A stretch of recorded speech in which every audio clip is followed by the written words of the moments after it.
ከ15 ዓመት በኋላ ከእስር የተፈታው ጀለስ ዛሬ የሚፈታው እንዴ? አየሁት ኩይዛው ኩዩ። አረ ዛሬ እንኳን በበሩጣ ባጥር አሁንም ቁምላችሁ ኩይነት ወዳጅ 15 ዓመት ወዳጅ ኩይነት ያራዳ ልጅ አሁን ወደ አንበሳ ግቢ ምን አንበሳ ግቢ ያኔ ስታስር ደግሞ ዜና አልተቀበልኳችሁ። አሁን ሄደን እንቀበላቸው ነው። ካልሆነ እከሳችኋለሁ። እንዴ 15 ዓመት በኋላ አሁን ኧረ እባክህ ስንት ነበር ደሞዝ? ያኔ 140 ብር በጣም 140 ብር። አሁን ተው ህጉን አታክሙ። ይኸው አንተ ወንድም 150 ብር 10 ብር ጨምሬልህ አሁን ሰርፕራይዝ አለ። እዛ ብስደ ቆይ ሰርፕራይዙ ደርሳል። ከዛ በፊት በዚህች አሁን ሄደ 2 እስር በለጭ እንገዛለን። ከዛ እዛ ላይ ደግሞ 2 ቦዘና ሽሮ ጋብዝሻለሁ። አለመሽ ነው ማሳይሽ ወረዱን አላወቀም። በ50 ብር 2 ቦዘና ሽሮ 2 እስር በለጭ።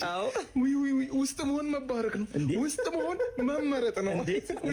ቀስ እያለ ይገባል። በለጬ 5 ስታር ሆቴል ላይ በዝግ የሚቃም ጫት ነው። ቀስ እያለ ይገባል። ለክራሽ ሳይት ደምስ ያጫው